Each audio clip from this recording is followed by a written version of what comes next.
Hello guys and welcome to this update video. As the news are out, 10th of June is going to be the date where Le Mans Ultimate drops the next update, and it's going to be a big update, as we found out with Stephen Hood's video message a couple of days ago. We're gonna go deep into it, rewind what has he said and what are the bits and pieces that we can look forwards to. Hey everyone, a quick update from myself, Stephen Hood, and the entire team at Studio 397 as to what to expect from the next release from Le Mans Ultimate. I'll keep it short and sweet, but this is an important one, so stay tuned. We aim to get the 2024 Pack 5, which is bringing huge new features like the team functionality, the driver swaps, and the custom liveries into your hands in early May. But as we approached that window, we realised it needs a bit more time, and that's what I'm here to explain. These features are, at their core, inherently complex. There's not much, if any, carryover from prior projects. Many systems have been written specifically for our needs for Le Mans Ultimate.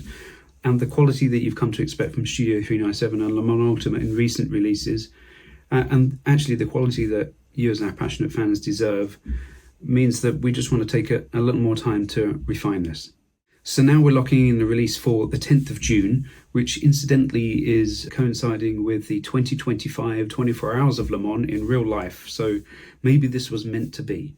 We know the delays aren't fun, but it's just a necessary extension for us to really elevate the quality of the features before they go into the public version and become available to you. The update is a huge step forward for our mission for Le Mans Ultimate. This is an endurance racing simulator.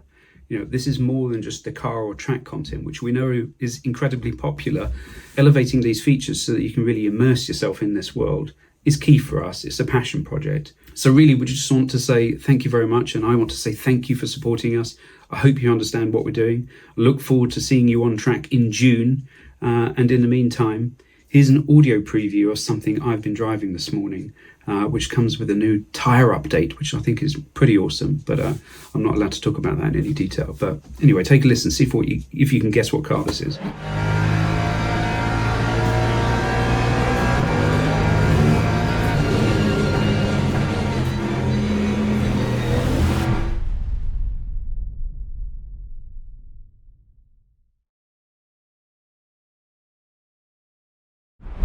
Very interesting news indeed, and I don't know how it is for you guys, and feel free to leave a comment and let me know your opinion. But personally, for me, I believe that this is the biggest and most important update to the Le Mans Ultimate platform ever. Since its release from 2004 in February, we have been waiting for this. We have been waiting for the endurance racing game to become an endurance racing game, with driver swaps, with team functionalities and so on. And well, I think it's time to dive deep into the analysis of what is actually going to come and what we're looking forward to. But before checking out the updates, guys, remember to give the video a like if you appreciate the videos and the news. Make sure you subscribe the channel and ring the bell for more videos and streams about Le Mans Ultimate. So the first keyword that dropped on Stephen Hood's news are the team functionalities. But in order to dive deep down into it and get the full picture of it, we also combine them with the driver swaps and the custom liveries that has been mentioned by Stephen. So I've said this before, as great as Le Mans Ultimate is and always has been, the key functionality that is missing to me since ever is driver swaps and endurance race functionality. Now, when we put custom liveries aside, which is undoubtedly going to be a great feature, that the core features that have been missing so far has indeed been team driving and driver swaps. So far, as we know from R-Factor 2, you've just picked the same car as your teammates, and that enabled you to go driver swapping with them in communication with them, right? So, as we know from R-Factor 2, the system had many flaws. This system called issues in server functionality and so on.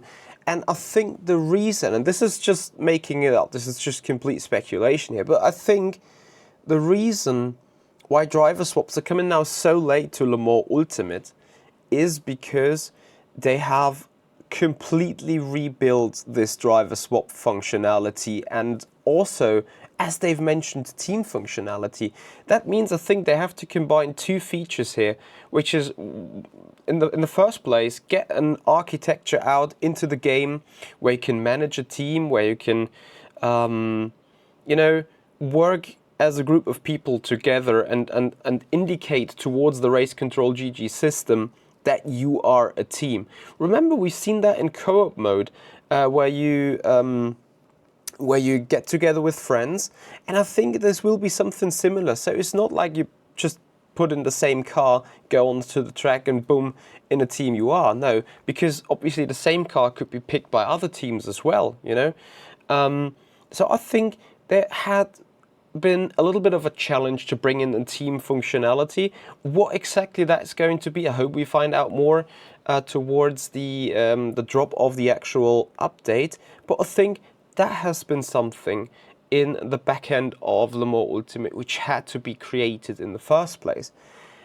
And then driver swaps to put on top of that. Now, the wait time is almost over, and I cannot emphasize how much importance this update is going to be for Le Mans Ultimate and for motorsport games as a company, of course. Again, I've said this before, to me this is the most key element of the game that has been missing since the get-go. And I would appreciate your thoughts on driver swaps, team functionalities. Put them down in the comments area below, and let me know what you're expecting, what you're looking for. What would be your number one asset within? What is the number of features that you're looking for? What special things you would be looking forward that we even haven't talked about, maybe such as just a spectator spot, engineer spot, team metrics, whatsoever. Put it down, let me know. Would be really appreciating your thoughts. And now we go towards the custom liveries here a little bit. Custom liveries is going to be another part of team functionalities, of course, which is great. You know, it finally gives us the opportunity when we're racing for esports, when we're racing for teams, to put our own branding into the game. Wonder how that is working with the licenses of all, the other teams. What would happen? Yeah, I mean, it's clear what happens if you use a logo that you're not allowed to use on the car. Even if you're driving a Ferrari, you're probably not allowed to put on a Ferrari symbol, a Ferrari logo somewhere else than where it is actually on the car, right? So that is going to be interesting, which also makes me fear that this custom livery option is probably a bit limited. Let's also see what they are saying towards the updates coming out on 10th June or close to that date. Obviously, we're going to analyze that here as well on the channel. Yeah. Right. Then there were two more topics to dive down coming from Steven. And that one was, he dropped it so subtle. It almost didn't catch my attention. But then afterwards it did. Which he said, tire update. He did say tire update indeed. And I think this is also going to be a huge and important part of the update coming, because I know that the community was complaining lots and lots about the tire model on the GT3s. That you can, slip slide the cars, you can drive huge slip angles, you can drift all the way through the low speed turns if your setup allows for it. And most importantly, you can do that for a pretty long period within your stint, which effectively means tire wear, thermal degradation is not that much of an option, or is not that much of a limiting factor, right? So we're going to see how they've tackled that in the upcoming update. And looking forward to where this tire model is going to be applying to. Is it only going to be for GT3s? Will it also be for LMP2's hypercars? I don't know.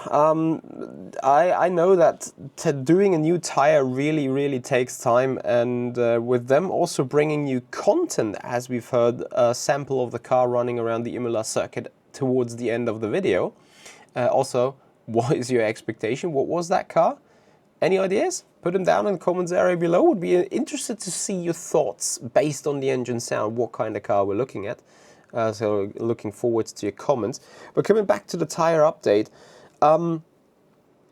it really takes time to do a proper tire, and with them also pushing out more content, is it really enough time to do a fresh tire for all the car categories involved? I'm not sure.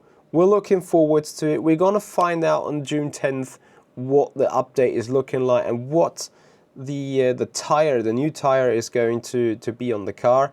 And then guys, I think as soon as the update is out, there is lots of things to explore.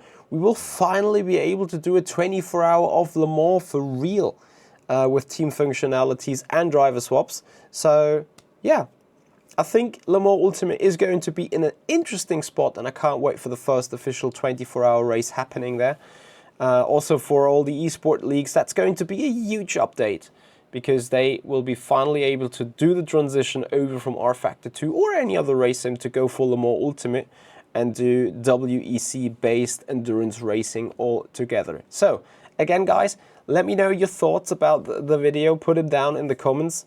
Have any questions, put them also down in the comments. Happily looking forward to giving you some answers if I can.